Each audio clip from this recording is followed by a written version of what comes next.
En Côte d'Ivoire, 80% de la population est en location simple, 20% est propriétaire. Les rapports entre locataires et bailleurs ne sont pas les plus simples, et ce, en dépit de la loi. Beaucoup de questions se posent donc. Pourquoi ce sujet est-il au cœur de discussions parfois tendues? Que dit la loi?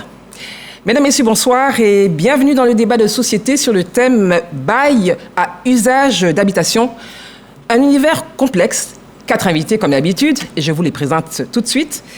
À ma gauche, Madame Generosa Quadio, journaliste, bonsoir. Bonsoir. Merci d'être sur ce plateau. C'est moi. Monsieur Sanogo Yaya, bonsoir. Bonsoir. Alors vous êtes président de l'Union nationale des locataires de Côte d'Ivoire, c'est bien cela? Si. Merci d'être parmi nous. Une émission de ce calibre sans un consommateur, un président des associations de consommateurs de Côte d'Ivoire, Monsieur Marius Komoui, bonsoir. Bonsoir. Merci d'avoir répondu à notre invitation. Nous qui remercions la direction générale de la RTI de toujours nous associer à de tels débats qui touchent aux intérêts naturellement des usagers des services publics de la nation ivoirienne. En parlant de nation sur ce plateau, nous avons le représentant du ministère de la Construction, du Logement et de l'Urbanisme, M. Bonguetia Sylvain. C'est bien ça. Alors bonsoir, madame. Bonsoir, monsieur le directeur. Vous êtes directeur du logement et de l'aménagement du foncier, c'est bien cela? C'est exact. Merci à tous les 4 d'être là ce soir. C'est un casting qui promet. Alors, je vous invite à suivre avec moi cet élément réalisé par Davis Oyo qui fait l'état des lieux. On en parle tout de suite sur le plateau. Yopougon, au nord d'Abidjan. Depuis quelques mois, Justin Commercial cherche un appartement. Ce jour, accompagné de son démarcheur, il visite une énième maison. Voici le balcon. Le balcon est bien grand, aéré. Le bouton qui fait la peinture. Et la lumière du jour. La lumière du jour, hein? Ouais, ça c'est bon. L'appartement de 3 pièces, situé au 3e étage, semble le plaire. Ça fait des maisons que je visite. Bon, je pense que ça c'est bon, bien situé, en bordure. Et puis c'est bien aéré, donc ça peut pas 2 mois. Mais surtout même ce qui me bloquait, c'est par rapport à la caution. Parce que souvent quand tu vas, c'est les 8 mois, les 9 mois, les 10 mois. Bon, comme c'est 6 mois par rapport aux autres coins, je me dis que c'est encore possible de prendre cette maison-ci. Caution. Et avant de se lever, des difficultés partagées par Floriane, étudiante qui depuis 2 mois est à la recherche d'un studio. La caution pose souvent des problèmes en fait. On nous demande jusqu'à souvent 6 mois, 7 mois de caution, souvent même plus. Donc c'est un peu difficile pour nous. Selon les locataires, le non-respect du bail à usage d'habitation constitue la principale difficulté pour la location d'un appartement. Dans cette galère, agences immobilières, cabinets d'huissiers et démarcheurs sont très souvent pointés du doigt. Le problème, c'est aux démarcheurs en fait. Il peut y avoir au moins 3-4 démarcheurs qui sont sur le marché. Moi, le propriétaire m'a confié la maison. Moi, je cherche client. Toi, tu es démarcheur. Toi aussi, tu donnes à un autre démarcheur. Toi, tu as ta condition dessus, 80 000, lui, il a 80 000. Souvent, ça se retrouve jusqu'à 7 mois. Sinon, très souvent, à la base, le propriétaire, il prend 4 mois. Il y a 3 agents immobiliers, il y a un qui a retrouvé une maison et il dit à son ami, attends, j'ai 3 pièces ici en location. Et la caution, d'abord il prend la caution et il va te dire plus 15 000 francs ou plus 25 000 francs. Ça c'est pour donner à son ami qui a eu le client. Or tout ça, ça ne quitte pas dans la poche de propriétaire de la maison, ça quitte dans la poche de la personne qui va prendre la maison. Les démarcheurs nous appauvrissent et ça ne peut pas nous aider. Une accusation rejetée par ces derniers, qui sont pourtant l'interface entre propriétaires et locataires. Au niveau des visites, c'est compréhensible. Parce que d'abord les unités, il faut souscrire les passes pour publier les marchés, les maisons disponibles que tu as sur le net. Il y a le transport aussi qui est là. Donc c'est les visites là qui nous servent de transport. C'est le propriétaire lui-même qui choisit le nombre de mois qu'il veut, d'autres agents. Sur ces 4 mois, 2 mois de caution, 2 mois d'avance, et puis 1 mois pour le cabinet qui gère la maison. Ça peut être un cabinet d'huissier, ça peut être une agence immobilière. Ça peut être aussi un démarcheur. Voilà. Souvent, ils mettent 1 mois encore de plus dessus pour caution eux au courant. Dans le cas où le locataire déménage et qui ne paye pas les 9 factures, le propriétaire se sert de cette somme-là pour payer la facture. Le propriétaire des maisons, normalement, il ne doit même pas prendre même le mois d'agence. C'est-à-dire que normalement, si le client vient sans démarcheur, sans agent immobilier qui trouve une maison, il n'a pas le droit de payer une commission d'agence, normalement. Mais souvent, le client même vient lui seul. Hein. Il cherche la maison, il trouve la maison. Et le propriétaire l'oblige à payer le mois d'agence. À qui on peut payer le mois d'agence? Les propriétaires souvent sont un peu malhonnêtes. Indexée, Dame Desaï Célestine, propriétaire de plusieurs immeubles dans la commune populaire de Yopougon, ne se cache pas. La caution, des fois on peut prendre 8 mois, des fois on peut prendre 5 mois, des fois on peut prendre 10 mois. Il y a des locataires qui viennent, qui refusent de payer la maison. Sinon on demande 3 mois de caution et les autres c'est impayé. Et ils peuvent venir payer et puis ils sont là, ils ne veulent plus payer. Voilà pourquoi on fait la caution chère. Parce qu'aujourd'hui toute la vie est devenue chère. Ciment est cher, brique est cher, tout est cher. Dame Desaï Célestine va même plus loin. Vous l'augmentez comme vous voulez? Quand on veut. Ça ne vous dérange pas? Mais ça va me déranger qui? C'est pas l'État qui a construit ma maison, c'est moi-même j'ai fourni mes moyens pour construire ma maison. Pourtant, cette attitude des propriétaires de maisons qui frise la cupidité pour certains locataires est sujet à dénonciation. Mais Justin et ses camarades ont peur des représailles. Est-ce qu'on peut lutter avec un propriétaire de maison? Voilà. Et puis aussi les démarcheurs aussi qui ajoutent pour eux aussi. Bon, c'est compliqué. C'est vrai que l'État nous dit de signaler, mais bon, tu vas signaler une fois, ils pensent que ton nom va partir partout, il faut chercher de la maison. Et puis si les propriétaires t'identifient partout, il peut dire partout, même le démarcheur peut dire, ah, cette personne-là ne logez pas cette personne prochainement parce que voilà ce qu'il m'a fait. Voilà. Donc on préfère rester comme ça. Une maison où on nous parle de 3 mois de caution ou de 3 mois avance. Quand nous, agents immobiliers, quand nous essayons de négocier auprès de ces propriétaires de maisons, ils disent, mais si tu ne veux pas envoyer quelqu'un sur ma maison, laisse tomber, quelqu'un d'autre va en trouver. Quand tu envoies un client même en train de négocier, d'autres clients même passent derrière pour venir payer 10 mois. Donc du coup, comment vous voulez que nous on arrive à négocier pour eux? Si dans la majorité des villes, le projet de loi adopté en 2018 relatif au plafonnement des loyers et caution est loin d'être respecté, dans certaines communes, la pilule passe lentement. Ici à Cocody Blocos, c'est respecté depuis un bon moment. Au début, c'était bizarre, mais ces temps-ci, c'est respecté. On nous demande 2 mois de caution et 2 mois d'avance. En plus, nous payons une commission aux agents immobiliers. Selon les experts du secteur des logements, pour amener les bailleurs à se conformer au respect des 2 mois de caution et d'avance, l'État doit multiplier davantage par année la construction de logements sociaux pour influer sur la demande du marché et par ricochet sur le coût des loyers qui grimpe d'année en année. En attendant, comment faire pour mettre de l'ordre dans ce secteur où chacun fait la loi? Monsieur le directeur, Madame. Vous avez suivi donc ce reportage, cet état des lieux de Davis Oyo. Dernière question, venant de lui, l'État doit pouvoir mettre de l'ordre. Il parle, c'est vrai, de logements sociaux, mais quel ordre devez-vous mettre? Parce qu'on se rend compte qu'il y a une anarchie, chacun fait la loi. Monsieur le directeur, votre commentaire? Merci bien, madame. De cet élément. Et avant tout propos, permettez-moi de remercier très sincèrement, au nom de Monsieur le ministre de la Construction, du Logement et de l'Urbanisme, Monsieur Bruno Nabagné-Koné, remercier donc le directeur général de la RTI et toute l'équipe de direction pour ce genre d'initiative qui nous permet d'échanger sur la réglementation en vigueur dans les différents secteurs qui dépendent du ministère de la Construction, notamment le domaine du foncier et de l'urbanisme, le domaine du logement et du cadre de vie et le domaine de la construction et de la maintenance. Aujourd'hui, nous sommes dans le cadre du logement et donc nous allons échanger sur le bail à usage d'habitation. Je remercie également vous, les journalistes, les animateurs, et toute l'équipe technique qui travaille à la mise en œuvre de toutes ces stratégies-là déployées par le comité de direction. Alors, nous venons de voir cet élément vidéo et il y a beaucoup à dire.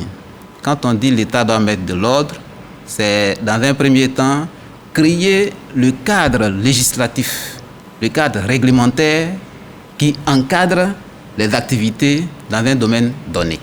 Ce cadre existe. Alors que dit la loi, justement? La loi dit beaucoup de choses. Vous savez, madame, le ministère de la Construction, du Logement et de l'Urbanisme a fait adopter une loi fondamentale qui régit les activités en matière de construction et d'habitat, qu'on appelle le Code de la construction et de l'habitat. Alors il y a 2 articles clés, 415, 416, et les uns et les autres s'en servent beaucoup, mais justement pour ceux qui nous regardent aujourd'hui, puisque c'est une émission aussi de plaidoyer d'information, que disent ces 2 articles, 415 et 416? Très bien. Avant même d'arriver aux articles 415 et 416, je voudrais dire que le Code de la construction et de l'habitat est vraiment une boussole pour toute activité en lien avec la construction et l'habitat en Côte d'Ivoire. Ce code est organisé autour principalement de 3 livres. Le premier, c'est la construction de l'immeuble. Comment construire un immeuble conformément aux normes techniques et conformément à la réglementation en vigueur en Côte d'Ivoire. Oui, mais monsieur le directeur, ça c'est dans la théorie, maintenant c'est dans la pratique. Mais là, aujourd'hui, nous parlons de cette question du bail et des problèmes qu'il y a entre le locataire et le bailleur par rapport aux cautions et aux mois d'avance qui sont ou 10 mois, 20 mois, 8 mois. C'est vraiment ça le cœur de ce sujet. Très bien. Je suis entièrement d'accord avec vous, mais c'est pour planter un peu le décor dans lequel nous allons évoluer. Parce qu'il faut un cadre réglementaire et à l'intérieur, regarder quelles sont les dispositions qui sont prévues pour chaque cas spécifique. Le deuxième livre de ce document-là, c'est lui qui traite justement de l'habitation de l'immeuble dont le contrat de bail fait partie. C'est ce qui nous intéresse effectivement. L'article 415 dit quoi? L'article 415 dit que le nombre de mois de loyer d'avance autorisé ne doit pas dépasser 2 mois. Et c'est clair. C'est clair. Alors justement, c'est une loi de la République de Côte d'Ivoire et qui s'impose à tout le monde, en tout cas sur le territoire national. Alors justement, l'article 416 parle du dépôt de garantie qu'on appelle la caution. Qui est de combien? Et ce dépôt de garantie ne doit pas excéder 2 mois. Alors justement, il y a mieux que ça. Oui, allez-y. On va peut-être en relever. On va en parler. Donc si on calcule, ça fait 4, ça fait 2 mois, 2 et 2. C'est ça. Alors monsieur Sanogo Yaya, vous êtes président justement des locataires de Côte d'Ivoire. Monsieur le directeur vient de nous dire de façon très claire, c'est 2 mois de loyer et 2 mois de caution. Sur le terrain, concrètement, comment cela se passe-t-il? Est-ce que c'est respecté? Tout le monde sait qu'on appelle la caution et l'avance a été plafonnée à 4 mois. Oui. Et ça a été adopté à l'Assemblée nationale, mais jusqu'à ce jour, c'est pas respecté. Mais pourquoi? Bon, d'abord, il faut dire de façon claire, l'État n'a rien fait pour que cette mesure soit respectée. Mais comment vous pouvez dire que l'État n'a rien fait? Monsieur le directeur nous explique qu'il y a une loi qui doit être respectée. Mais comment se fait-il que vous disiez que l'État n'a rien fait? L'État a mis en place qu'on appelle une mesure, qu'on appelle mise en place, mais ce n'est pas respecté sur le terrain. Mais justement, qu'est-ce que vous faites? Si papier, ça a été dit, mais si le terrain, c'est le contraire, ce n'est pas respecté. Alors, il faut prendre des mesures qui correspondent à la mentalité des Ivoiriens. Ah, la mentalité des Ivoiriens. Alors, monsieur Koumou Maurice, moi je vous pose la question, je vais rebondir là-dessus. Monsieur Sanogo parle de mentalité des Ivoiriens, il faut prendre des mesures qui correspondent. Monsieur le directeur a été très clair, il y a une loi qui a été adoptée qui doit être respectée. Vous êtes donc le président national, du Conseil national des consommateurs de Côte d'Ivoire. Un commentaire sur justement ce dont on parle actuellement. Il faut dire que la situation du contrat de bail à usage habitation a longtemps constitué une préoccupation majeure pour l'ensemble des organisations de défense et de protection des intérêts des usagers des services publics. Et bien évidemment, de discussion en discussion, d'atelier en atelier, de séminaire en séminaire, le gouvernement, à travers le ministère de la Construction et de l'Urbanisme, à son temps, aujourd'hui le ministère de la Construction, du Logement et de l'Urbanisme, a décidé donc d'harmoniser nos textes de loi et les conformer aux réalités telles que souhaitées par les Ivoiriens. Donc ça a été discuté? Et bien sûr, il y a eu des ateliers, il y a eu des séminaires qui ont accouché justement de la loi dont a fait cas monsieur le directeur de logement, dont également a fait cas monsieur Sanogo Yaya. Mais ce que nous disons, c'est que par le passé, le cautionnement était dévolu aux locataires à 2 mois, avec 1 mois de loyer d'avance. Quitte aux locataires de saisir une agence, de se référer à une agence immobilière ou à tout autre démarcheur dans le domaine de l'immobilier pour acquérir une maison à usage habitation. Dans ce cas, alors, puisqu'il n'est pas en contact direct avec le propriétaire, il ne lui était plus exigé de payer les 2 mois de caution et 1 mois de loyer d'avance. Il devra également apurer naturellement les frais d'agence, y compris l'enregistrement du droit des timbres, l'enregistrement du dossier qu'il soumettait à l'agence. Bon, et puis il y a également les visites sur tout ça, il faut les payer. Il fallait tout ça payer. Donc, ça devenait une lourde tâche pour le consommateur. C'est pourquoi dans les discussions et aux côtés des pouvoirs publics, nous avons souhaité, et pour les agences, et pour le propriétaire, et pour les loyers d'avance, nous nous limitons à 4 mois. Alors, mais je veux dire, là, on est tous d'accord, hein, c'est 4 mois, enfin, c'est 2, mais il y a quelque chose qui n'est pas respecté. Alors, Générosa, vous êtes journaliste, donc un observateur averti de cette question. Oui. Quel est le commentaire que vous faites? Pourquoi ce n'est pas respecté? Moi, je pense d'abord que depuis le lancement du contrat sécurisé de bail à usage d'habitation lancé par le ministère de la Construction, du Urbanisme et du Logement, qui était censé encadrer les rapports entre les bailleurs et les locataires, on devait assister à une amélioration du cadre de vie des populations. Malheureusement, on constate une légère amélioration. Mais le micro-trottoir vient à propos, c'est la triste réalité. C'est le vécu des populations. Les lois sont prises, mais peinent à être respectées. C'est le constat que je fais. Alors, elles peinent à être respectées. Moi, c'est vrai que dans cette émission, nous proposerons des solutions tout à l'heure. Alors, vous avez parlé justement du bail sécurisé. Oui. Par le passé, il y avait, monsieur le directeur, dit-on, des bails falsifiés. Alors, est-ce qu'aujourd'hui, c'est une garantie, le bail sécurisé est une garantie quant au respect de ce dont on parle, 2 + 2, 4? Mais apparemment, je vous pose la question parce que le micro-trottoir nous montre le contraire, mais qu'est-ce qu'il apporte de plus ce bail sécurisé, en réalité? Très bien, merci bien madame. Alors, je voudrais juste rappeler que la loi dont il est question, c'est la loi 2019-576 qui a été adoptée le 26 juin 2019. Oui. Et donc, depuis 2019, cette loi est en vigueur en Côte d'Ivoire. Et c'est à l'intérieur de cette loi que vous retrouvez au titre 1 du livre 2, le bail à usage d'habitation. Vous comprenez? Le bail à usage d'habitation. Et cette disposition de la loi décrit toutes les conditions pour convenir d'un contrat de bail à usage d'habitation entre un locataire et un bailleur. Mais dans les faits, il se trouve que, alors je voudrais juste rappeler, il y a une disposition de ce code-là qui dit que le bail à usage d'habitation doit être écrit. Ça, c'est une obligation. Mais il est écrit, il doit être écrit et signé par les deux. Écrit et signé par les deux. Mais là n'est pas le problème. Quand il est écrit, le problème c'est qu'il soit conforme à ce que dit la loi.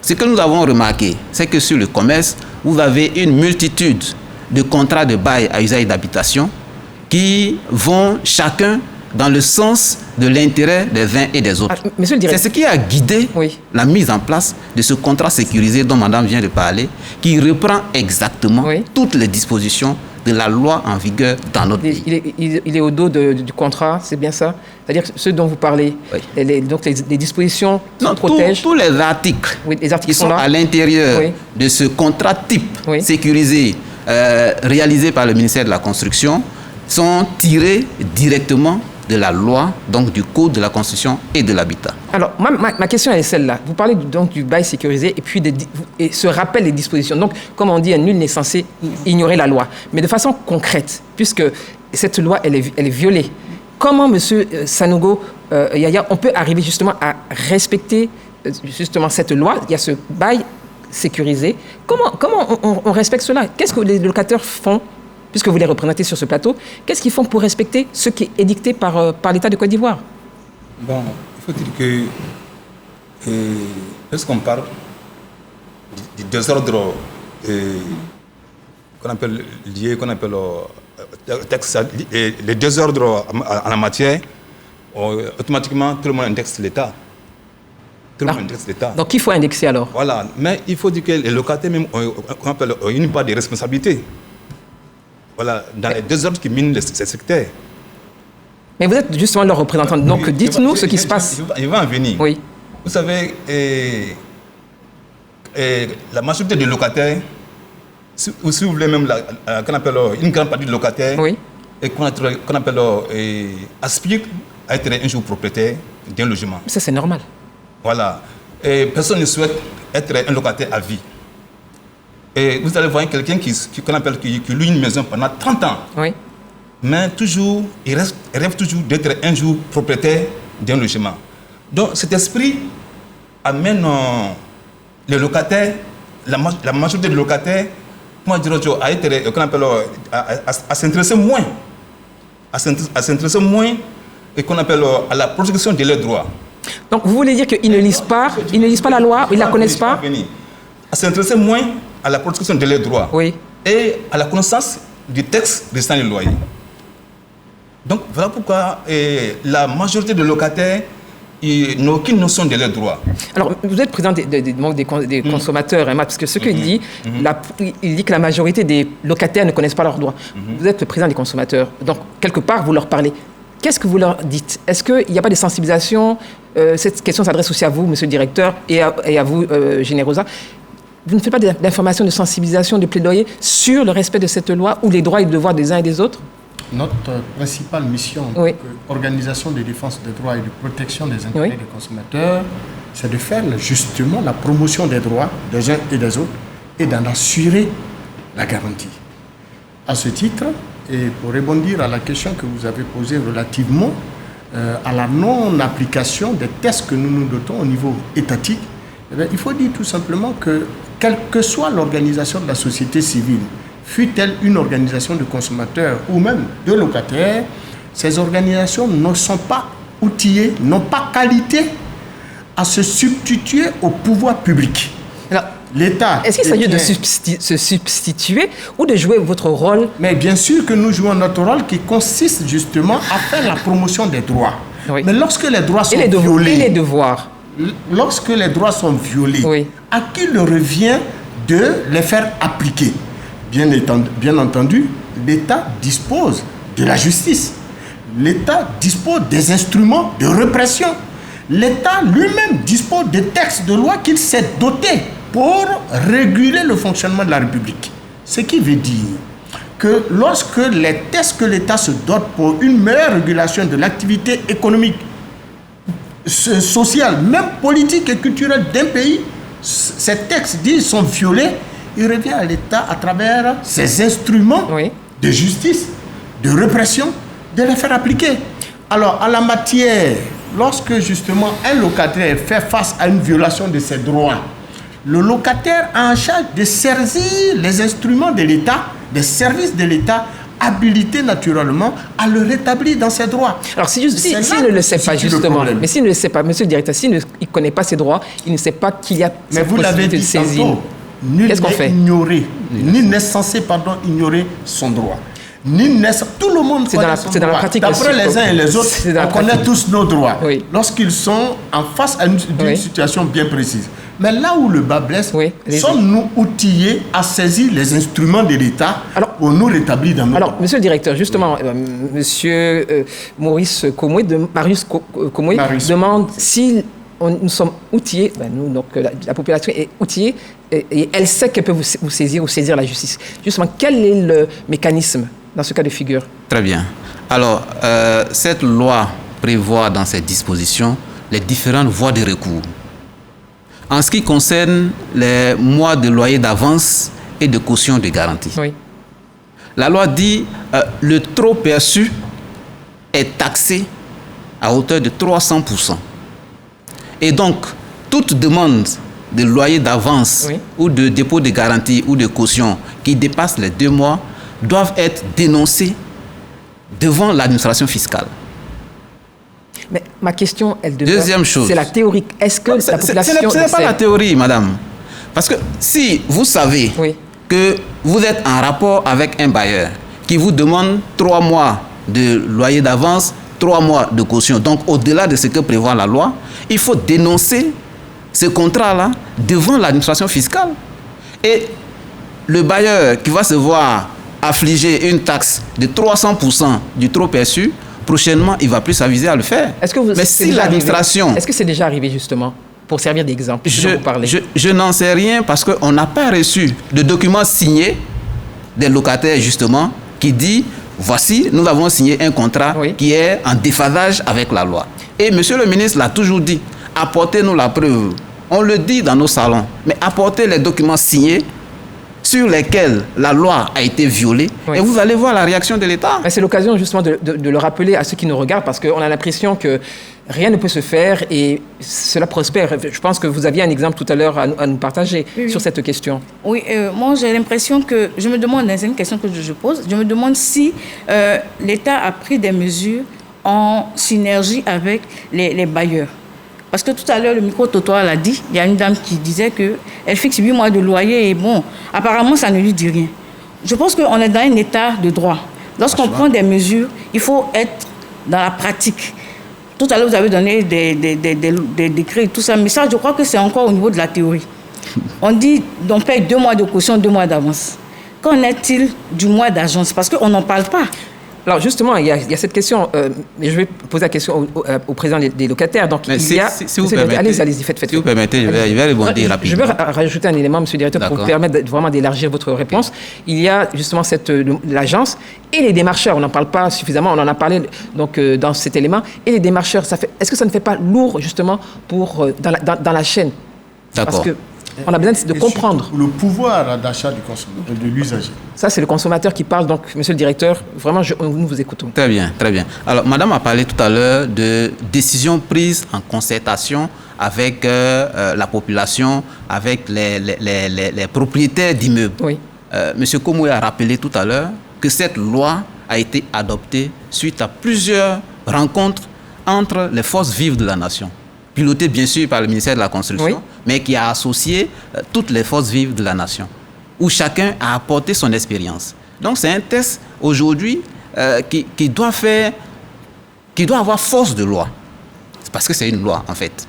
Et ce qu'il faut ajouter, c'est que nous sommes dans un état de droit, vous l'avez reconnu, l'État a pris une loi, ça s'impose à tout le monde.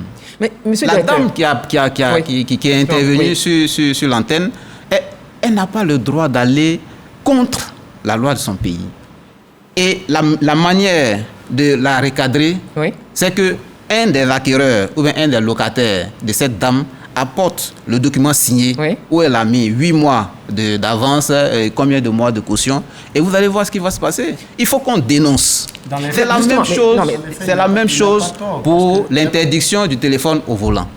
Il y a beaucoup de lois, hein, monsieur le directeur. Tant qu'un policier ne vous a pas pris sur les faits, bon, vous continuez. Monsieur le jour où vous serez pris, c'est là que vous allez voir la force de la loi. Mais justement, on est là, en fait, quand on parle de théorie, on ne dit pas que, enfin, on se dit que quelque chose a été fait de façon concertée, mais dans l'application et dans ce qu'on voit, M. Komoué, M. Sanogo et Mme Kouadio, c'est le constat, on n'avance pas. C'est-à-dire, c'est comme chacun fait sa loi. Dans l'application, il faut que les Ivoiriens saisissent leur propre loi à leur profit. Il faut que les Ivoiriens saisissent leur propre loi à leur profit. Monsieur Sanogo, voilà ce que dit Monsieur le directeur concernant justement cette situation qui est délicate pour les locataires. Qu'est-ce que vous répondez? Avant de revenir sur la question, il faut dire que l'État même a joué un rôle négatif. Ça veut dire quoi? Je vais en venir. Non, mais justement, on veut comprendre. Oui, je vais en venir. C'est l'État qu'on appelle la seule chose qui devrait permettre aux locataires d'avoir la connaissance essentielle de leurs droits. C'est le contrat de bail en bonne et due forme qui doit être signé pendant la conclusion du bail ou après la conclusion du bail. Mais comment dirais-je, malheureusement, disons, hélas, on a constaté que ce contrat est en train de disparaître. Le contrat de bail en bonne et due forme est en train de disparaître. Je vais en venir. Non, éclairez-nous. Lorsque vous allez avec un contrat de bail à l'impôt, pour aller enregistrer, on vous dit que le montant d'enregistrement est fixé par rapport au montant du loyer. Là c'est normal. Là, vraiment, c'est normal parce que ça c'est un bon système qui contribue à la pérennisation du contrat de bail de qualité. Ça, c'est d'accord. Mais lorsqu'on va avec un contrat de bail qu'on appelle à la mairie pour aller légaliser, on vous dit que le montant de la légalisation est fixé par rapport au nombre de pages du contrat. Vous avez vécu cela? Ça veut dire quoi? Vous avez vécu cela concrètement? Bien sûr, j'en sais beaucoup. J'en sais beaucoup. Maintenant, quand tu envoies un contrat de bail de 10 pages, au niveau de 10 thèmes qui fait une page fait un thème de 1000 francs. Oui, ça fait total 10 000.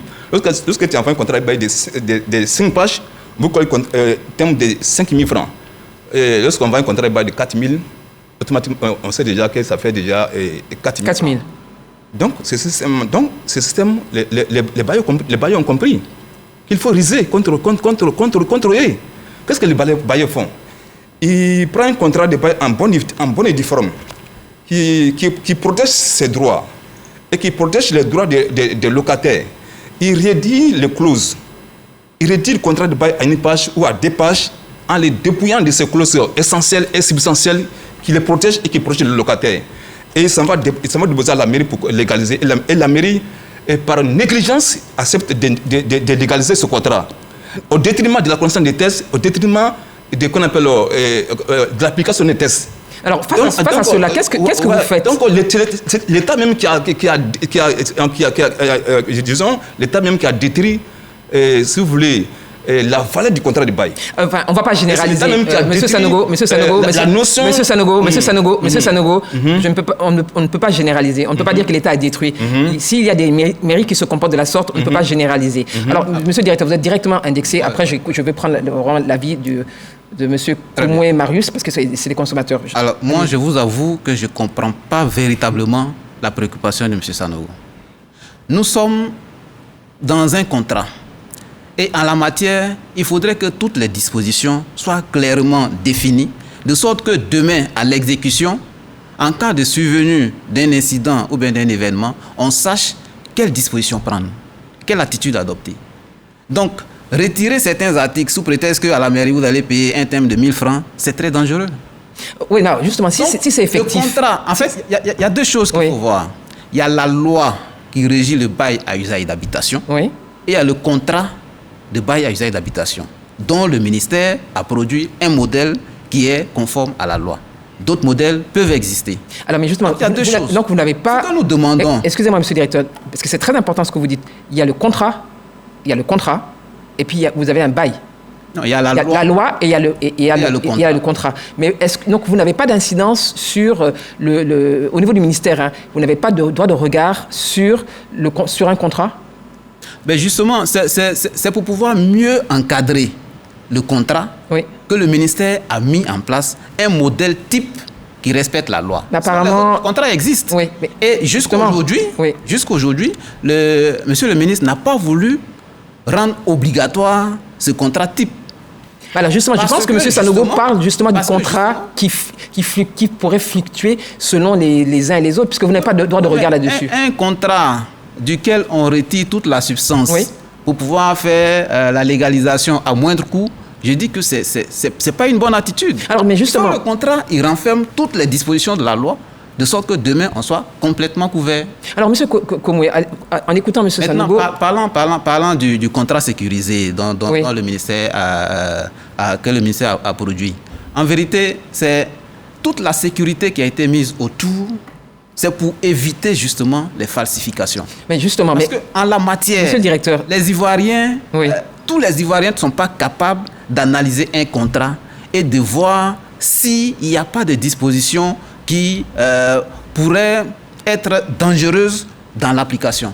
C'est pourquoi ce contrat type-là a été mis sur le marché, de sorte qu'un usager qui prend ce contrat, les yeux fermés, il peut le signer parce qu'il sait qu'il est conforme à la loi.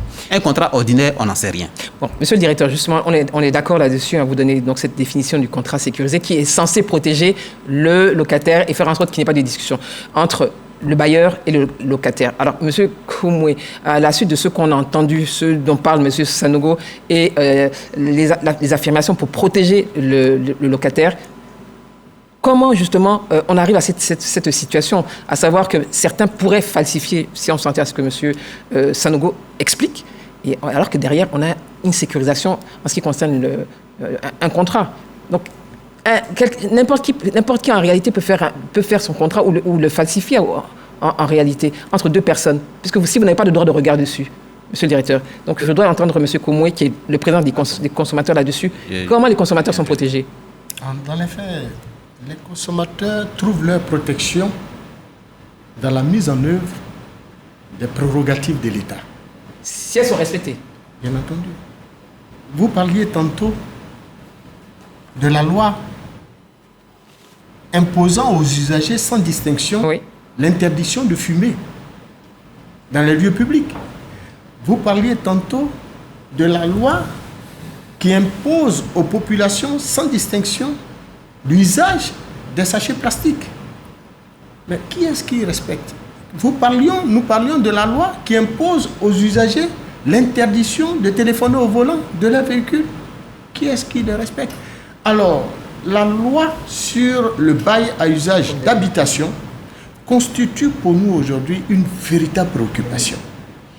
Madame Célestine, qui intervenait tout à l'heure dans le micro-trottoir, ses propos, je les qualifie d'excessifs. En tant que propriétaire d'une maison, ce qu'elle disait tantôt dans le micro-trottoir est très grave. Sous d'autres cieux, elle aurait répondu devant la loi de sa dérive. Est-ce que vous pensez qu'elle est la seule? C'est vrai que vous pensez qu'elle est la seule, elle s'est exprimée. Vous pensez qu'elle est la seule à penser ainsi et à dire, par exemple, que c'est selon par rapport à ses exigences et surtout par rapport peut-être selon elle au prix du matériel. Est-ce que vous pensez qu'elle est la seule à réagir comme ça? Mais justement, c'est ce que disait M. Sanogo. La faute incombe à qui? Qui est en charge de faire appliquer les lois qu'il se donne? Il faut qu'on soit clair sur le plateau. Il ne faut pas chercher midi 14h.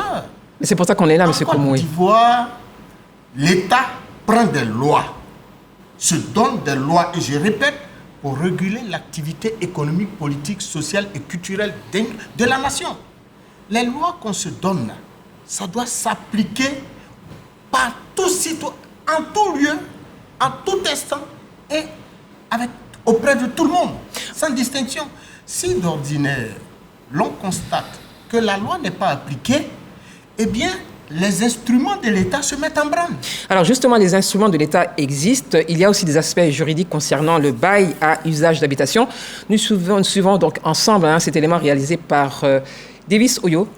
C'est la partie juridique de ce débat.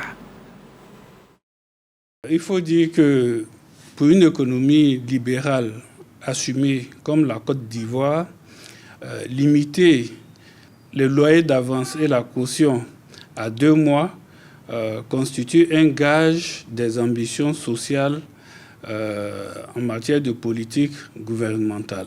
Il faut dire que cette réforme-là comporte un dispositif fiscal contraignant qui fait que la plupart des entités, la plupart des sociétés, la plupart des personnes morales ou physiques soucieuses de leur image sont naturellement amenées à respecter la loi compte tenu de ce que celle-ci impose un enregistrement du contrat de bail qui est en rapport demain avec la déclaration fiscale qui sera faite. Il y a l'aspect éminemment civique qui est dans cette loi-là.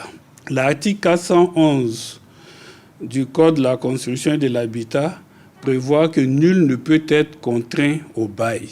C'est aussi vrai pour le bailleur que pour le locataire. Ce principe-là consacre la liberté contractuelle. Cela dit, une fois que le contrat de bail à usage d'habitation est conclu, cela emporte des obligations, notamment fiscales, vis-à-vis donc de l'administration en charge des questions de fiscalité. Et le bailleur qui serait en porte-à-faux avec les obligations mentionnées par la loi, en ce moment-là, risque de subir des sanctions prévues par le livre de procédure fiscale et par le Code général des impôts. Ces sanctions sont à appréhender d'abord à un niveau strictement fiscal. Le contrat de bail qui comporte des stipulations qui vont au-delà des 2 mois de loyer d'avance et des 2 mois de caution de garantie légaux, ce contrat-là doit faire l'objet de déclarations à l'administration fiscale. S'il est déclaré à l'administration fiscale, il va subir une taxation de 300% en vertu de l'article 1143 du Code général des impôts sur les excédents qui vont au-delà des minima que la loi a prévus. Tout propriétaire donc de local à usage d'habitation est astreint à faire une déclaration fiscale. S'il s'avère que volontairement il a fraudé et que cela est découvert, l'administration fiscale peut lui appliquer des amendes, comme on l'a relevé, qui vont de 500 000 francs à 30 millions de francs et qui peuvent aller d'une peine d'emprisonnement d'1 mois à 2 ans d'emprisonnement au titre donc, de la fraude fiscale sur les revenus locatifs. Ben voilà, merci à Davis Oyo pour cet entretien avec donc juridique. Monsieur le directeur, donc on le voit, il y a une répression en réalité qui peut exister ou des sanctions. Des dispositions pénales existent. Elles existent. Et ces dispositions sont prévues. Elles peuvent être dissuasives alors. Dans la loi dont nous avons parlé. Oui, mais elles sont dissuasives. Dans un premier temps, elles sont dissuasives. Oui. Mais à partir du moment où vous saisissez l'autorité judiciaire, oui, elles deviennent applicables. Tout à fait. Le problème aujourd'hui, c'est amener les Ivoiriens, les usagers en général, à saisir la juridiction compétente en cas de violation de leurs droits. Si on arrive à cela, vous allez voir que toutes les lois qui sont prises seront respectées. Mais tant qu'il n'y a pas de plainte, ça sera difficile. Monsieur, comment je vous vois secouer la tête, vous acquiescer. Oui. Justement, mais pourquoi justement ces lois ne sont pas respectées, mais surtout le citoyen qui se sent spolié ne saisit pas les juridictions compétentes. Oui, ce qui se passe en Côte d'Ivoire n'est pas exemple de ce qui se passe ailleurs. Hein. Ça veut dire il n'y a pas qu'en Côte d'Ivoire que cela se passe. Hein. Le réflexe oui, des usagers, des populations à saisir les tribunaux, à faire valoir leurs droits auprès des instances étatiques. Bon, ils se disent que c'est trop de démarches administratives, ça leur prend du temps, ils n'ont pas le temps. Mais ils n'ont pas le temps, leurs droits. Ils n'ont pas le temps. Ils préfèrent plutôt laisser ça à la charge de tiers que nous sommes, nous, organisations. Oh, ils ignorent qu'il n'y a pas d'association de consommateurs sans consommateurs. Absolument. Parce que c'est les consommateurs qui portent à notre connaissance leurs mécontentements, leurs angoisses, leurs peines, leurs souffrances. Et nous portons à la connaissance des pouvoirs publics et certains des opérateurs économiques, eh bien, leurs desiderata. Mais si d'ordinaire, on se contente de nous asseoir dans nos salons, dans nos maisons, dans nos bureaux, à nous plaindre, à se plaindre à n'en point fini, sans véritablement poser des actes. Tenez-vous bien. Au niveau de la fêtière que je dirige, depuis belle lurette, lorsqu'un consommateur prend son téléphone et nous appelle pour se plaindre d'une situation qui viole naturellement ses droits, nous lui disons tout simplement, asseyez-vous et écrivez. Adressez-nous un il le fait. Pour donner les moyens de pouvoir naturellement, juridiquement parlant, pour nous donner les moyens juridiques de pouvoir nous autosaisir de vos dossiers et de porter plainte. Est-ce que c'est fait? Mieux. Mais oui, ça commence à se faire. Mais mieux. Avec l'État et sous la gouvernance du ministère du Commerce par M. Jean-Louis Billon, nous avons poussé notre engagement de défendre les droits des populations à permettre désormais aux Ivoiriens de disposer d'une loi sur la consommation. Mais cette loi, désormais, qu'est-ce qu'elle nous dit? Elle dit tout simplement que les associations de consommateurs peuvent rester en justice pour le compte de la collectivité.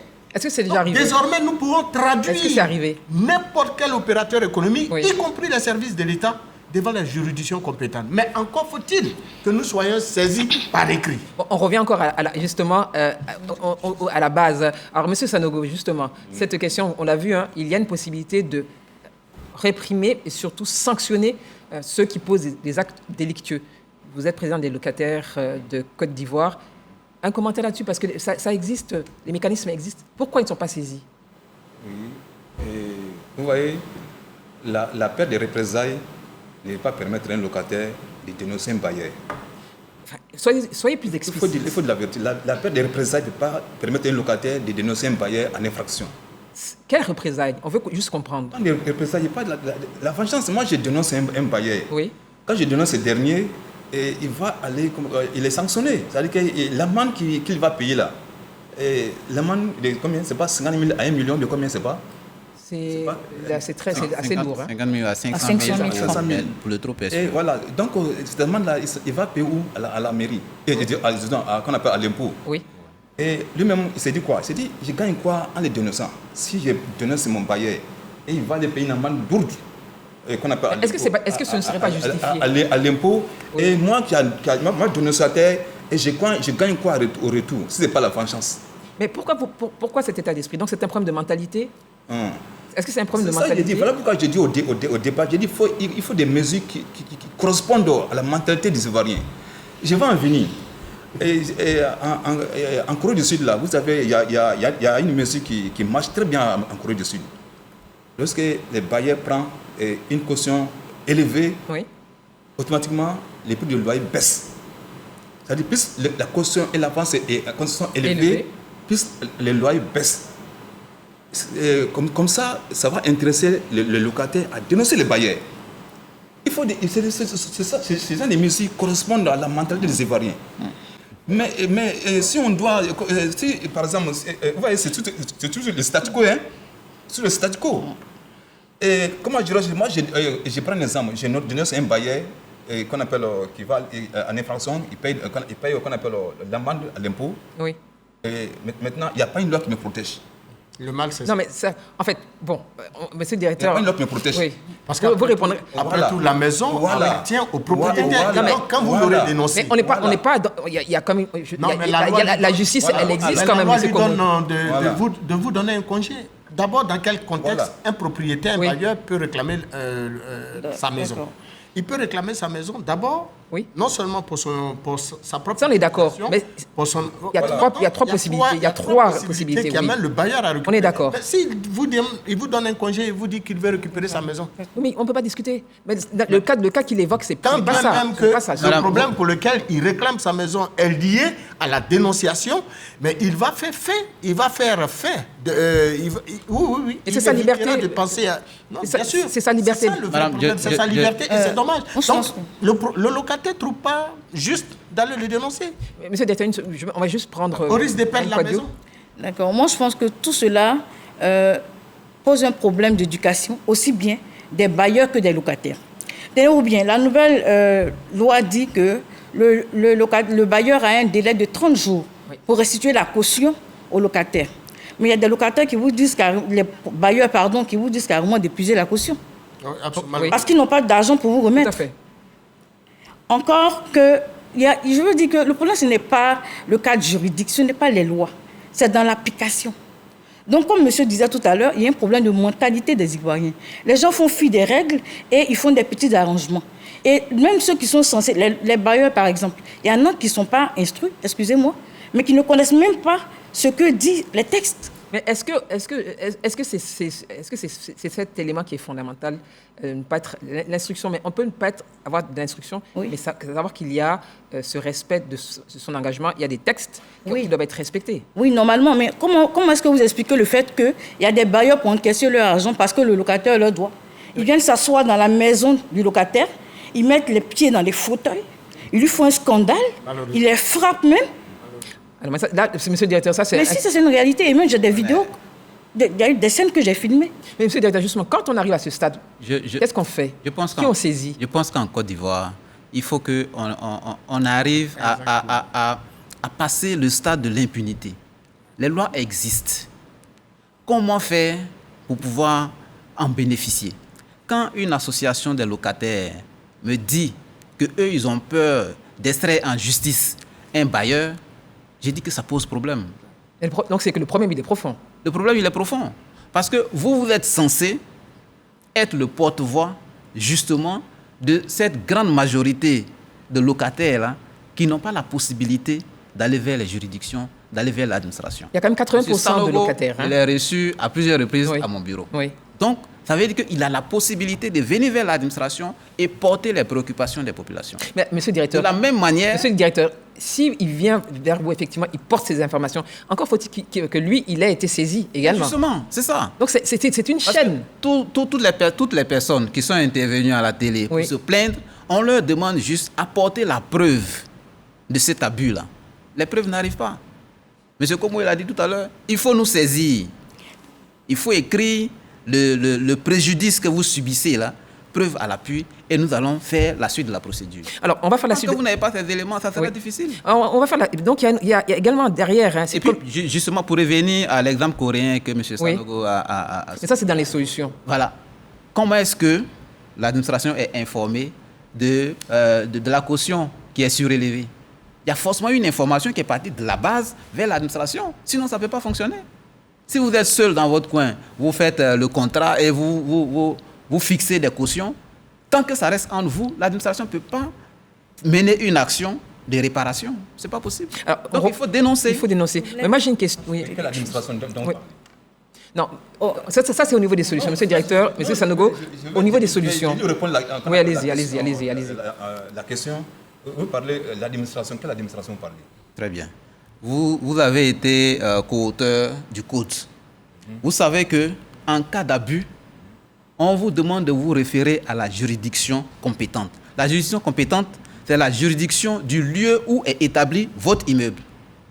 Dans le quartier où se trouve votre bâtiment, votre quartier là, dépend d'une juridiction qui existe. À partir du moment où il y a un abus, il faut vous référer au juge de ce tribunal ou bien de ce centre-là, et vous allez voir comment le dossier sera pris en main. Mais tant que vous ne les informez pas, ils ne peuvent pas venir chez vous pour se rendre compte que vous avez payé 6 mois de caution. Donc on est d'accord qu'il y a un problème d'information. Pour résoudre ce problème, pour amener le locataire à être à l'aise de dénoncer un bailleur, pour amener le locataire qu'on appelle à se défendre. Parce que nous, on a demandé au ministère de la Construction de mettre en place ce qu'on appelle une commission d'encadrement des loyers. On se réfère souvent, nous se réfère souvent à la France. La France, les loyers sont bien encadrés là-bas. Là-bas, il y a une commission d'encadrement des loyers en France. Et vous avez un problème avec votre bailleur, le locataire peut aller saisir la commission pour se défendre. Un locataire ne peut pas aller à la justice. Mais pourquoi? On peut venir une commission d'encadrement aller à la justice. Monsieur Sanogo, la question, elle est celle-là. Puisque vous avez donné un cas, c'est vrai que tout à l'heure, nous allons parler des propositions, parce que la loi, elle est là, mais une loi peut évoluer. On revient à cette question de l'information, de la sensibilisation et aussi de l'engagement des uns et des autres. Si les juridictions ivoiriennes ont prévu un certain mécanisme, il faut les saisir. Peut-être si à un moment, cette juridiction elle est peut-être dépassée par rapport à un contexte, je pense que la loi elle est faite pour évoluer. Mais on ne peut pas seulement se baser sur ce que les autres font par rapport à ce que nous faisons. Vous vouliez prendre la parole. Mais après, s'il vous plaît. À ce que vous dites, la loi sur la consommation confère justement à une structure comme la sienne de s'auto-saisir d'un problème collectif, par exemple, de locataires, pour pouvoir rester en justice contre un mauvais bailleur. Alors, allez-y. Je veux dire deux choses. La première chose, c'est qu'il y a des bailleurs qui se plaignent du prix même du contrat de bail. Ils trouvent que c'est excessif parce que c'est 10 000 pour les deux. Pour les deux, c'est 5 000 pour chaque partie. Du coup, ils ne se fatiguent même pas pour aller acheter le contrat. Et donc, il y a des gens qui sont en location, mais ils n'ont pas de contrat avec les bailleurs. Ça, c'est un fait. Oui, mais ça, encore une fois, à qui la faute? Je pense que la deuxième chose l'habitat est encadré, n'est-ce pas? Oui, pourquoi les locataires acceptent cette situation? La deuxième chose que je voulais ajouter, c'est que au-delà des décisions que le gouvernement ou les autorités prennent, il faut aussi la sensibilisation. Parce que sans la sensibilisation, ces lois-là ne peuvent pas véritablement être appliquées. Parce que les Ivoiriens, tout à l'heure, j'ai parlé de problèmes d'éducation. On aime bien la politique du salon. On se plaint dans nos maisons, mais on n'ose jamais. Donc, moi, je pense que si l'État veut faire un bon travail, parce que le rôle de l'État, c'est de protéger ses populations. Absolument. Au-delà des règles, il faut la sensibilisation pour que les Ivoiriens sachent que, désormais, ça existait avant, mais ils ont le droit de rester en justice contre leurs bailleurs et que, ils n'ont pas besoin de craindre des représailles. Moi, j'ai une question pour tous les quatre. La question elle foisonne, les agences immobilières. Lorsqu'il y a, par exemple, une publicité mensongère, quelle est, rapidement, monsieur le directeur, est-ce que vous avez un droit de regard là-dessus? Parce qu'on voit ça sur les réseaux sociaux, vous voyez sur les murs d'habitation, il y a des propositions, des offres pour des maisons, etc. Mais quand il s'agit de publicité mensongère, est-ce que vous avez un droit de regard là-dessus? Ah oui, bien sûr. Madame, le problème, il est plus global. Parce qu'en Côte d'Ivoire, pour exercer en tant qu'agent immobilier, il faut avoir un agrément. Tout à fait. Un agrément du ministère de la Construction. Et sans agrément, toute publicité est passible de poursuite. Mais vous êtes d'accord qu'il y a des sociétés qui fonctionnent sans agrément? Oui, mais une telle société, une fois que nous avons eu l'information, nous mettons en marche le dispositif contraignant qui est prévu à cet effet. C'est la même chose pour les constructions. C'est la même chose pour les programmes immobiliers. Donc, il faut que déjà, nous, Ivoiriens, nous, usagers, nous puissions intégrer la dimension législative de toutes les activités que nous menons. Monsieur on veut réaliser une activité, que dit la loi? On se conforme à cette loi. Déjà, si nous, qui sommes informés de ces dispositions-là, nous faisons la sensibilisation autour de nous. Vous savez, le ministère communique beaucoup, mais peut-être pas assez. Parce que nous sommes aujourd'hui près de 30 millions d'Ivoiriens. Pour toucher chaque individu, ça sera difficile. Mais donc, vous avez des relais quand même sur le terrain. Mais bien sûr. Nous avons fait, par exemple, en 2021, une caravane qui a sillonné tout le pays pour parler de toutes les activités que mène le ministère.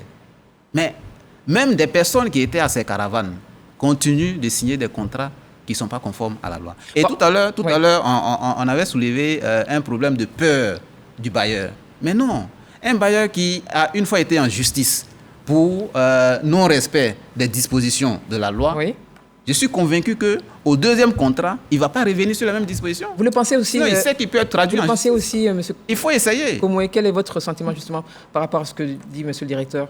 Dans les faits, c'est l'intolérance totale qu'il faut naturellement bannir dans la mise en œuvre des tests que l'État se donne. En effet, Mme Kouadio le disait tantôt, et je l'ai dit avec d'autres mots,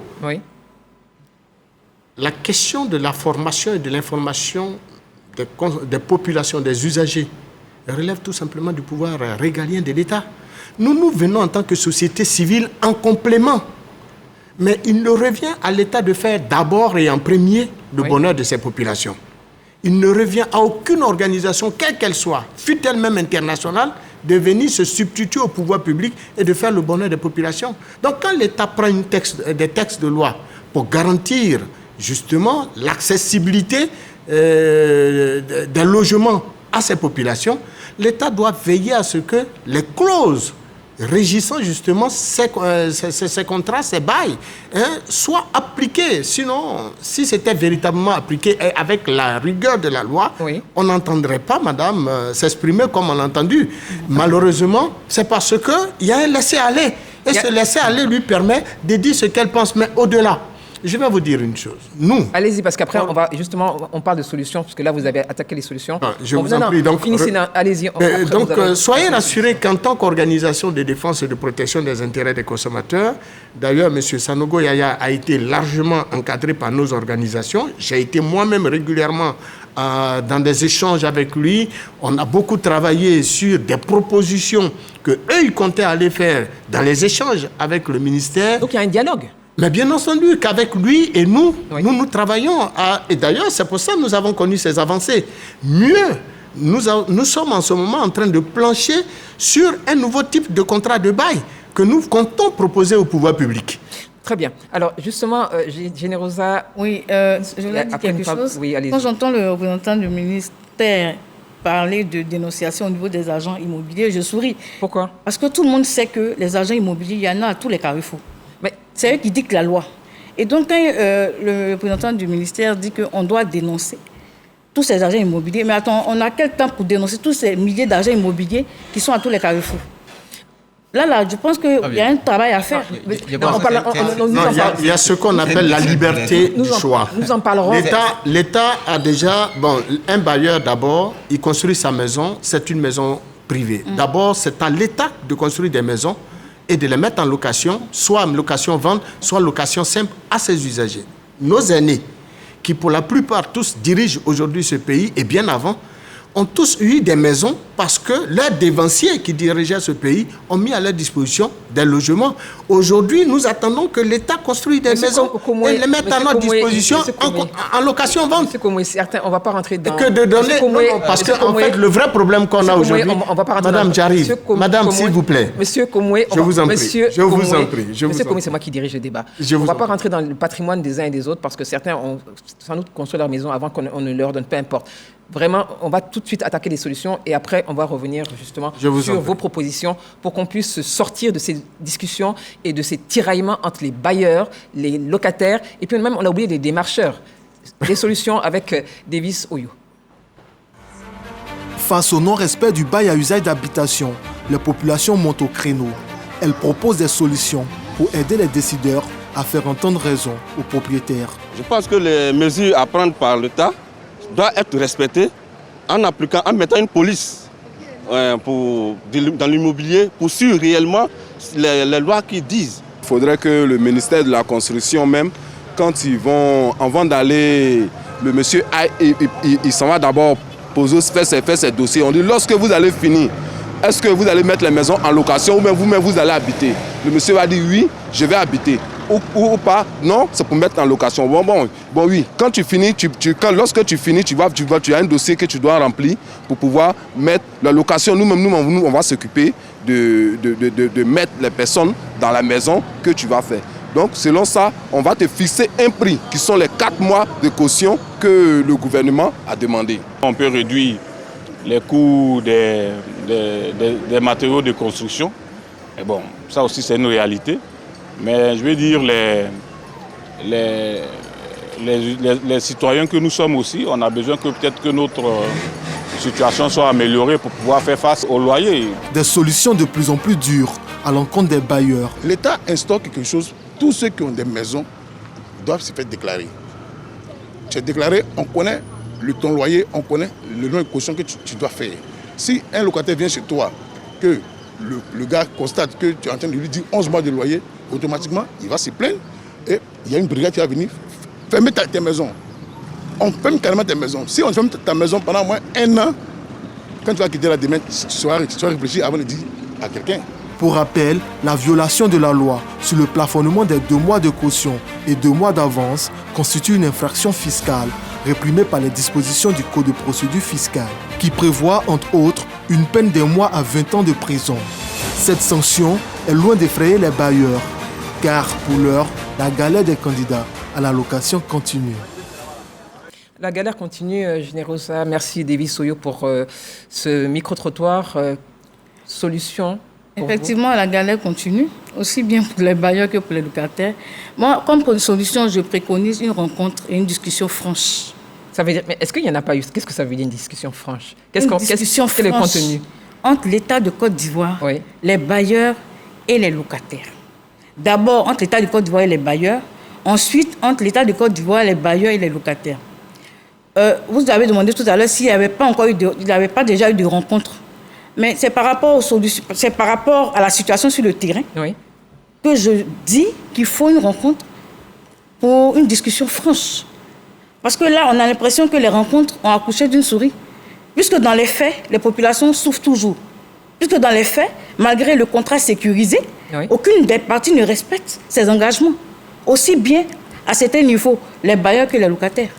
Donc, première solution, une rencontre franche entre le gouvernement, les bailleurs, et deuxième rencontre, le gouvernement, les bailleurs et les locataires. Les démarcheurs ne sont pas inclus? Non, ça vient. Troisième solution, il faut créer une brigade de protection au niveau de tout ce qui est au niveau du ministère de la Construction, du Logement et du Libanisme. Il n'y a pas qu'Abidjan. Pour traquer non seulement ces agents immobiliers-là. Parce que tout à l'heure, il disait que l'État a mis en place des règles. Oui, bien sûr. Mais je pense que les agents immobiliers, eux, ils travaillent dans le secteur des logements et autres. Donc, c'est du ressort du ministère de la Construction. Donc, il faut créer des commissions, même s'il faut des répressions, pour qu'on puisse travailler dans les règles, quoi. Parce que là, on sent qu'il y a une sorte de un folklore qu'on n'arrive pas à déterminer. Voilà. Générosa. Monsieur Sanogo, en solution, vous avez écouté ce micro-trottoir, vous avez forcément, vous aussi, des propositions en tant que président des locataires de Côte d'Ivoire. Bon, d'abord, il faut d'abord sensibiliser les propriétaires et les locataires. Et voilà pourquoi l'INAL aussi, M. Imaz, comme il a dit tout à l'heure, nous avons émis un contrat de bail, un contrat type de bail à agent d'habitation, dénommé contrat de bail équitable à agent d'habitation. Vous pensez donc que c'est inéquitable à l'heure actuelle? Non, il n'y a pas de contrat de bail de l'État. Mais pour nous, pourquoi c'est équitable? Pourquoi un contrat de bail? Parce que pour nous, d'abord, c'est une proposition. Sa particularité. Une proposition. Voilà, je viens. Voilà. Sa particularité, c'est que ce contrat de bail contient qu'on appelle un préambule qui met en exergue les différents articles de la loi qui l'ont constitué. et qui donne la définition simple de certaines expressions liées au bail. C'est votre sensibilisation, c'est la sensibilisation. Et puis dans ce contrat de bail encore, permet l'augmentation du loyer de se dérouler de façon modérée. Bon. Voilà, avec notre contrat de bail, oui. L'augmentation du loyer ne peut pas se dérouler de façon abusive. Bon, en fait, c'est une proposition. Je pense qu'on ne va pas aller dans les détails parce que c'est une discussion que vous devez avoir. Je vais en venir. Non, mais monsieur Dans ce contrat, il contient un état de lieu, un état d'une page précis et simple. D'accord. Voilà, c'est une proposition que vous allez faire. Voilà, maintenant, mais on ne va pas aller s'étendre parce que vous n'avez pas encore discuté. Je pense que les discussions se poursuivent. Donc, on ne peut pas vraiment parler plus longuement sur ce plateau. Il va falloir que vous rencontriez les autorités. Donc, ça, c'est vraiment une proposition que vous ferez donc, à l'État de Côte d'Ivoire après en avoir discuté sans doute avec les consommateurs.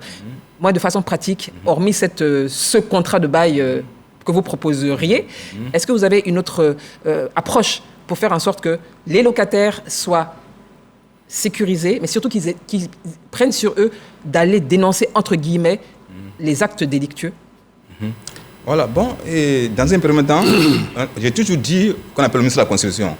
J'ai dit, vous voyez, le secteur du loyer, c'est une partie qui a le monopole de traquer l'autre en cas d'infraction flagrante commise. Et voilà une raison pour laquelle l'INAOC avait exhorté l'État à prendre des mesures adéquates à l'effet d'amener les deux parties à se dénoncer mutuellement en cas d'infraction flagrante commise. Et de cette façon, on peut dire que la balance de la justice est équilibrée. Voilà. Donc, actuellement, le problème qui est là actuellement, l'application des textes pose problème. C'est ça qui est le problème actuellement. Tout ce qu'on va dire, le seul problème actuellement, l'application des textes et récents loyers pose problème en Côte d'Ivoire. C'est de ça qu'il s'agit. L'application des textes pose problème en Côte d'Ivoire. En Côte d'Ivoire, c'est de ça qu'il s'agit. Monsieur le directeur, là, vous êtes directement interpellé. Oui, le problème posé comme ça, c'est pas juste. Dites-nous ce qui est juste alors. Comment il faut comme ça, poser c'est pas juste. ce problème? Quand on dit l'application pose problème, ça veut dire les dispositions pénales et de répression qui sont prévues, une fois que vous empruntez ce chemin, il n'y a pas d'aboutissement. C'est ce que ça veut dire quand on dit l'application pose problème. Que doit-on dire alors dans ce cas de figure? Alors, dans le cas d'espèce, ce qu'il faut, c'est l'adhésion de la population à ces textes de loi qui ont été pris. Mais monsieur le directeur, pour adhérer, il faut les comprendre. Oui, il faut les comprendre. Maîtriser. Donc il faut expliquer. Oui, il faut expliquer. Et le ministère de la Construction, ma présence aujourd'hui sur ce plateau, que nous saluons, répond à cette exigence-là. Monsieur le ministre de la Construction ne cesse de communiquer sur toutes les matières en relation avec la construction, le logement et l'urbanisme. Alors qu'est-ce que se passe-t-il alors? Nous avons fait des caravanes. Que se passe-t-il alors? Nous faisons beaucoup d'émissions pour expliquer. Mais ce qui se passe, c'est que même dans cette salle, nous sommes tous informés de cette loi. Oui. Mais vous allez trouver que des personnes vont signer des contrats qui sont contraires aux dispositions de la loi et ne vont pas être en mesure d'aller vers les autorités pour dire, bon, voilà, vous avez demandé une preuve, la voici. Pas M. Komou, en tout cas, M. Komou, c'est pas vous n'allez pas le faire. Je vous donne la parole. Non, soyez rassurés. Moi, j'ai toujours eu par le passé des propriétaires qui sont déjà très intellectuels. Est-ce que c'est suffisant d'être intellectuel? Non, c'est même pas du tout suffisant. En fait, c'est des gens qui sont très respectueux de la loi, devrais-je dire. Mais au-delà de cet aspect évoqué par l'ensemble des participants sur le plateau, je voudrais surtout noter la question de la formation et de l'éducation des populations. Par l'État lui-même. Parce que ça, c'est des prérogatives. Tout revient à l'État. Mais que fait le citoyen? Je vais vous surprendre. Que fait le citoyen? Je vais vous surprendre. Non, mais l'État est le père et la mère de la nation. On est d'accord. Il revient à l'État de réguler l'activité économique, politique, sociale et culturelle d'un pays. L'État est très jaloux de ses prérogatives. Monsieur le directeur est là pour le confirmer. L'État ne veut pas que ses prérogatives, en tant que directeur de logement, il ne saurait accepter qu'une organisation de consommateurs fasse son travail à sa place. Et donc, cela dit... Est-ce que c'est ce qui est demandé? Moi, c'est ma question. Non, cela dit... Non, pour revenir au sujet, je voudrais donc rappeler que dans le cadre de la mise en œuvre du contrat à usage d'habitation, c'est à l'État de veiller sur les intérêts des différentes parties, en se donnant les moyens d'abord de faire appliquer la loi. Oui. Ça, c'est d'abord un prérogative qui n'est même pas discutable. Maintenant, nous, en tant qu'organisation de défense des droits et de protection des intérêts... Et de la société civile aussi. Mais nous sommes partenaires des pouvoirs publics. Oui. Nous accompagnons l'État dans sa démarche pour faire le bonheur des populations. L'État envisage, et tout organisme étatique a pour dénominateur commun faire le bonheur des populations.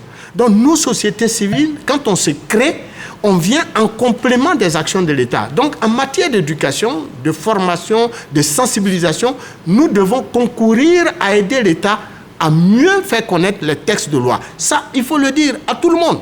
Et puis ensuite... Et concrètement, comment cela se ferait ou comment cela se fait? Mais nous avons nos canaux de communication. Sur lesquels? En tant qu'organisation de défense des droits et de protection des intérêts des consommateurs, nous faisons des tournées de sensibilisation. À l'intérieur du pays aussi, parce qu'on a l'impression que tout se passe à Abidjan, mais à l'intérieur du pays Non, nous avons... en tout cas, l'organisation que je dirige en tant qu'organisation de défense et de protection des intérêts des consommateurs couvre l'ensemble du territoire national et donc les 31 régions, les départements. Nous sommes véritablement représentés. Il n'y a pas de débat à ce niveau. Donc nous sommes outillés quand on parle de défense des droits et de protection des intérêts des consommateurs.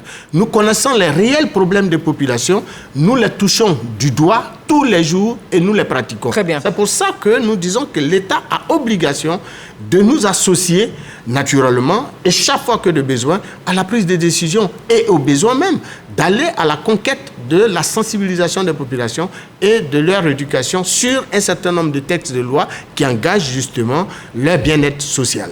Sans médias, il n'est pas possible d'avoir de sensibilisation. Alors, à votre niveau, qu'est-ce que vous faites? Mais nous, le travail du journaliste, c'est de collecter, traiter et vulgariser les informations. Vous ne dénoncez pas? Si, on dénonce. On dénonce et nous, on dénonce toujours. Mais moi, je pense qu'on va beau dénoncer. C'est l'État, comme a dit M. Maris Komoué, qui doit vraiment faire la répression. Parce que regardez, comment on dit 2 mois de caution, 2 mois d'avance. Mais il y a des gens qui mettent sur le contrat de bail qui vont légaliser à la mairie 8 mois. Donc je pense que c'est signé. Oui, comme 4e solution, il faut mettre à contribution les mairies.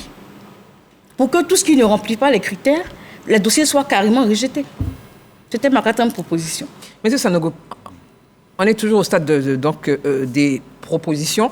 Mais quel est votre rapport? Parce que c'est vrai qu'on parlait de chaîne. Quel est votre rapport avec les démarcheurs, justement? Parce qu'on est dans l'informel, hein, encore une fois, avec les démarcheurs. Quel est votre rapport, justement, avec ces démarcheurs?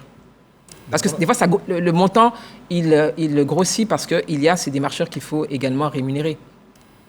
D'abord, l'article 419 dit que le recours à une agence immobilière est facultatif.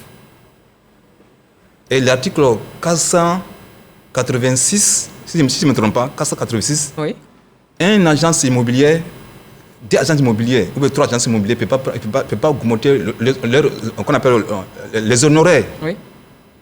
Et pour même affaire,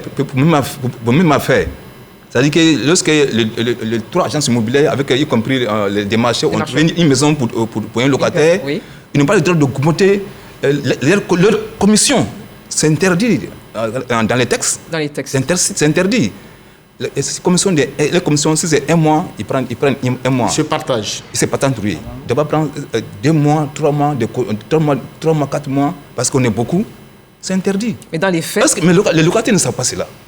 Donc on revient encore, monsieur le directeur, revient encore à... Alors, les locataires ne savent pas cela. Oui. Mais le président de l'association des locataires le sait.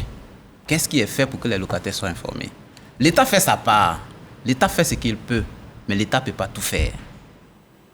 M. Komoué a dit tout à l'heure que nos aînés ont bénéficié des maisons réalisées par l'État. C'est vrai. À cette période, la population de la Côte d'Ivoire ne dépassait pas 10 millions. Aujourd'hui, on est 30 millions. L'État ne peut pas construire pour chacun. Mais il y a le secteur privé qui s'en charge, doit rentrer en ligne de compte pour produire des logements. Et aujourd'hui, nous sommes dans une économie libérale. Ce que l'État peut faire, c'est d'encadrer cette activité. Et la prise de ce code correspond justement à cet encadrement. Après cet encadrement, il faut que tous, et l'État, et les associations, et les ONG, de défendre les droits de l'homme. N'oubliez pas les médias, il ne faut pas oublier les médias. Les médias, non, je n'oublie pas. J'allais finir par les médias parce que toutes les activités que nous menons, les médias sont intimement associés. Et c'est justement à travers les médias que nous arrivons à diffuser beaucoup de nos messages. Donc c'est pour dire que toute la société, en tout cas tous ceux qui ont la possibilité d'avoir l'information, doivent faire en sorte que cette information soit diffusée au plus grand nombre. Ce n'est pas que l'État. L'État seul ne peut pas. Alors, les démarcheurs, monsieur le directeur, monsieur Sanogo, monsieur Komoué, vous-même, quel est le rapport justement que le ministère avec les démarcheurs? On a l'impression qu'ils sont en électron libre. Pourtant, ils sont incontournables. Dans un contexte de commerce, oui. Et c'est le même cas, c'est prestation des services. Le consommateur, l'usager, qui n'est autre que l'usager des services publics, est libre d'aller vers un démarcheur pour demander ses services et le rémunérer en contrepartie de ses efforts. Oui. Ou alors lui-même, il se lève, il va chercher ses maisons. Mais M. Sanogo disait que même lorsque un locataire trouve la maison, on mais la loi a encadré cela. Oui. La loi l'a pris en compte. La loi dit qu'ils soient démarcheurs, oui. Et donc ils rentrent tous dans le même ordre d'idée que les agences immobilières. Donc, un démarcheur était égal à une agence? Ah non, du tout. Ah non, du tout. L'agence, elle a un agrément. Les démarcheurs... Non, le démarcheur, ça se discute avec l'usager qui va vers lui, quant à sa rémunération. Mais l'usager n'est pas tenu de payer forcément un mois de loyer à un démarcheur. Ah non, du tout. Dans les faits... Dès lors que cet individu n'est même pas enregistré dans les... Il ne paye pas d'impôts, il ne paye pas... Dans l'informel. Ce qui se passe, c'est une commission qui est payée à la personne qui vous aide à trouver votre logement. Tout simplement. Il n'y a pas un montant qui est fixé. Voilà, c'est une commission qu'il faut payer. Parce que la personne vous a aidé à avoir votre logement. Et ça se discute. Ça se discute. Moi, je voulais relever plutôt le cas où les propriétaires, pour ne pas dire les bailleurs, eux-mêmes, s'érigent en agence immobilière. Malheureusement. Malheureusement. Et les cas sont légion. Exactement. Oui, le propriétaire est à la fois propriétaire et agent immobilier. Ouais. Il prend les 2 mois de caution, oui, les 2 mois il prend le loyer d'avance et il prend le loyer de l'agence. Il se trouve que c'est à la même personne que tu donnes les 5 mois. Je vous pose la question. Oui. Vous savez que c'est la même personne. Vous connaissez la loi. Pourquoi vous donnez cet argent à la même personne? Non, mais au départ, tu ne sais pas que c'est la même personne. Au départ, tu ne sais pas que c'est la même personne. C'est quand on te donne les reçus que tu te rends compte que c'est la même personne qui est le bailleur et c'est la même personne qui est l'agent immobilier. Monsieur le directeur, justement, quand on est face à ce cas de figure, quel est le recours? Alors, déjà, ce qu'il faut faire, lorsque vous êtes en face d'un agent immobilier, il faut lui demander son agrément. Vous vous assurez déjà qu'il travaille vous pouvez répéter pour ceux qui nous regardent, s'il vous plaît. Dans la légalité. Monsieur le directeur, non, excusez-moi. Vous êtes face à un agent immobilier, s'il vous plaît. Vous êtes face à un promoteur immobilier. Oui. Il faut lui demander le numéro de son agrément. Très bien. Comme ça, en cas de difficulté, c'est comment on appelle ça? C'est un professionnel qui est répertorié au niveau de la base de données du ministère de la Construction, après avoir eu son agrément. En ce moment, il devient plus simple de mener toutes les actions ultérieures. Nous recevons souvent des cas d'abus venant de soi-disant agents immobiliers, mais qui ne sont même pas de chez nous. En ce moment, il faut que certainement que c'est la police qui va mener les investigations pour pouvoir le retrouver, parce qu'on ne sait même pas où il habite. Monsieur, donc, il faut toujours exiger un agrément du professionnel de l'immobilier qui se présente à vous. Ça, c'est clair. Monsieur Komoué. Oui, bon, pour la Chambre syndicale du droit des affaires et de l'immobilier, la plupart des agences immobilières, dès même que vous entrez, vous passez le seuil de leur bureau, vous verrez bien leur agrément même affiché, encadré et affiché à leur salle d'accueil. Donc, quand vous allez dans une agence, comme on le dit dans le jargon ivoirien, Bana, il est bien évident que vous ne verrez pas d'agrément. Et alors, quand vous avez été... on vous a extorqué des fonds, vous n'aurez que vos yeux pour pleurer, parce que pour la plupart du temps, lorsque c'est comme ces cliniques... des cliniques clandestines. C'est comme ces cliniques aussi qui se créent pêle-mêle dans nos villes, dans nos communes. Mais justement, là, il y a une brigade. Donc, on revient à l'immobilier. Il y a une brigade concernant ces... Oui, mais justement, quelqu'un avait parlé de mettre en place une brigade. Une brigade Oui, une brigade de répression ou de vérification de l'agrément et surtout du respect de ces cautions, etc. Est-ce que c'est possible de le faire? Est-ce que vous avez une cartographie? C'est possible puisqu'il y a une brigade qui existe déjà. Sauf que vous êtes informé? Non, la brigade d'investigation pour les constructions. Exactement. Et au-delà? Maintenant, pour le contrôle des agréments, agents immobiliers, promoteurs immobiliers et tout ça, ça va demander encore plus de renforcement de cette brigade-là. C'est une ressource humaine, mais il y a c'est pas que les ressources humaines. Financières et ressources humaines et financières, mais si c'est pour le bonheur des populations. Oui, bien sûr. Est-ce que nous sommes entièrement d'accord. Déjà, le plaidoyer que le ministère a fait pour pouvoir renforcer les capacités de la brigade existante a commencé à porter des fruits. Aujourd'hui, vous voyez au niveau d'Abidjan que dans le domaine de la construction où la brigade intervient véritablement, il y a beaucoup de choses qui bougent. Par exemple, par exemple les démolitions des constructions anarchiques. De sorte que demain, si cette brigade-là met la main sur un agent immobilier véreux non agréé, on pourrait mettre, comment on appelle ça, devant les médias toute la rigueur de la loi qui lui a été appliquée. Non, mais il serait important justement que ce soit visible, qu'on sache, de façon à ce que ça ne se reproduise plus. Monsieur Sanogo, est-ce que vous êtes convaincu par justement cette proposition de peut-être mettre une brigade, en tout cas de renforcer les actions terrain? Est-ce que ça peut être suffisant pour freiner les bailleurs? Est-ce qu'il y a aussi des mauvais locataires? Ça aussi, les locataires aussi sont mauvais payeurs parce qu'il y a le bailleur, il y a aussi le locataire. Alors comment faire en sorte qu'il y ait cette harmonie entre ces deux parties? Bon, je pense que côté agence immobilière, voilà, c'est d'accord, mais pour que les tests soient appliqués sur le terrain, il suffit de mettre en place une commission. Ou bien mettre en place... Non, l'INALOS avait proposé au ministre de la Construction de mettre en place un comité pour la promotion du contrat de bail qu'on appelle de qualité.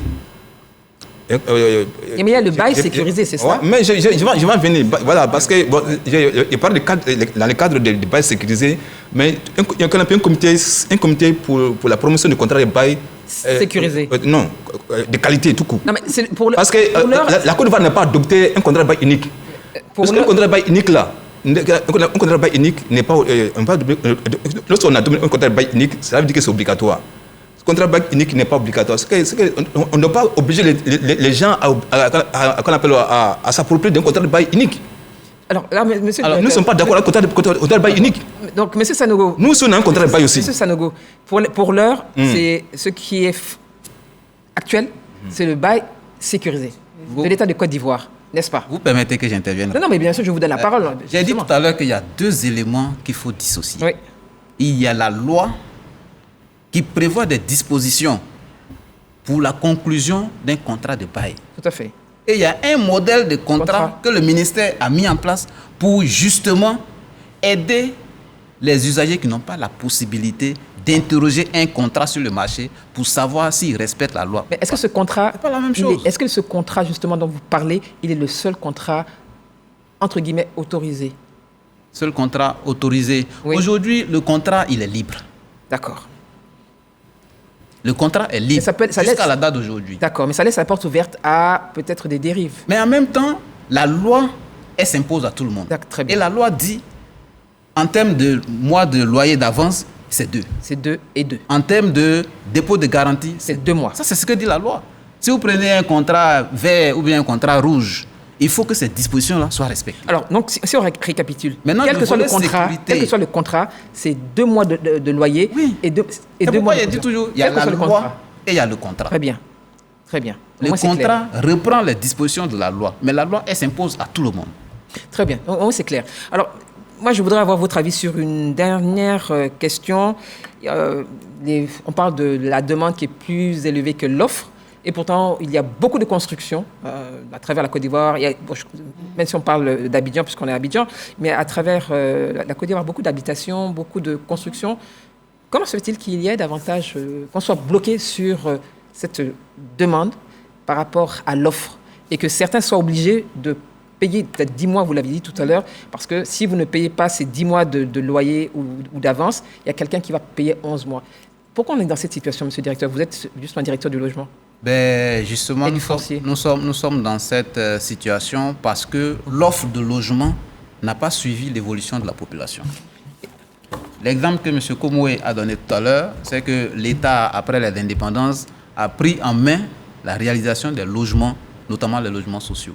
Et quasiment, presque toute la population pouvait avoir accès à un logement. Mais jusqu'aux années 85, avec la crise économique, les bailleurs de fonds ont demandé à l'État de se retirer de la production directe du logement et laisser le secteur privé prendre le relais. Donc, et lorsque le secteur privé est arrivé, la production des logements n'a pas suivi justement donc l'augmentation de la population. De sorte qu'aujourd'hui, nos estimations donnent environ 600 000 unités de déficit de logement en Côte d'Ivoire. D'accord, 600 000. 600 000 unités.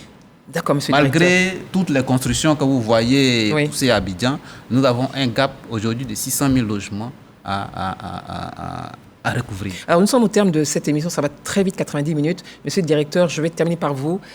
Votre mot de fin, votre message à ceux qui nous regardent, locataires et bailleurs, mais vraiment de façon très succincte. Générosa Kouadio. Mais moi, ce que je peux dire, c'est que les bailleurs et les locataires sont dans une sorte de partenariat. On est obligé de s'entendre pour que chacun puisse y avoir pour son compte. Donc, comme l'État a déjà donné les bases ou des dispositions, comme l'a dit le représentant du ministère tout à l'heure, il faudra qu'on suive ces règles-là et que les Ivoiriens arrêtent de se plaindre dans leur salon et qu'ils agissent. C'est tout ce que je peux dire. Merci, Générosa Kouadio. Monsieur Sanogo. Oui, d'abord... très rapidement. Il y a un problème qu'il faut relever. Un message pour les locataires qui vous regardent. Voilà. Et il y a un problème qu'il faut relever, que les locataires ne savent pas. Et vous avez le décret numéro 79-1615 du 2 octobre 1979 et permettait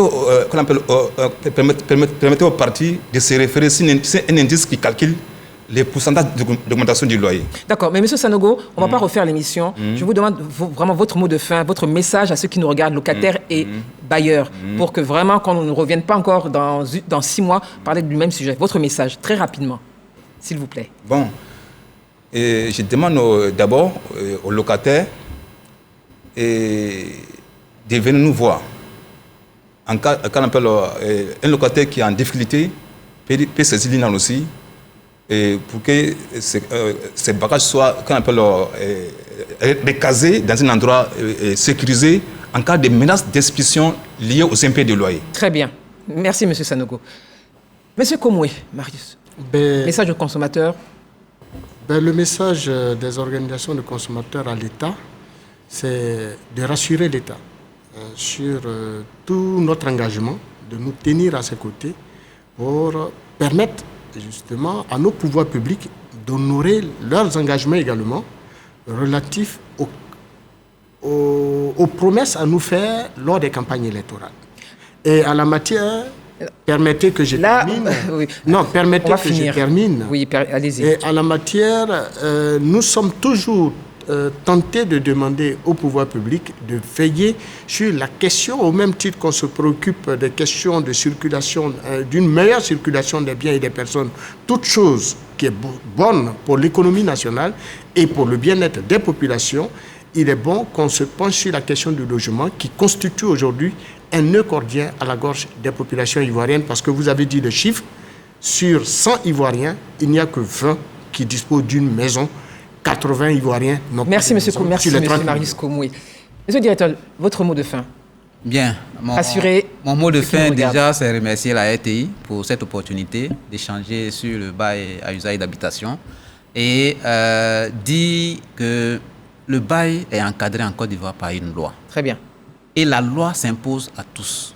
Ce que je peux dire aux locataires et aux bailleurs, c'est de s'approprier les dispositions de cette loi parce qu'elle est équitable et elle permet de préserver les intérêts des locataires et des bailleurs. Merci, monsieur le directeur. Merci à tous pour votre participation et votre contribution. Mesdames, messieurs, merci d'avoir suivi ce débat. À très bientôt. Vous restez sur RTI 1 pour la suite de ces programmes. Merci aux équipes de rédaction et technique. Merci à la DMI. À très bientôt. Bonsoir.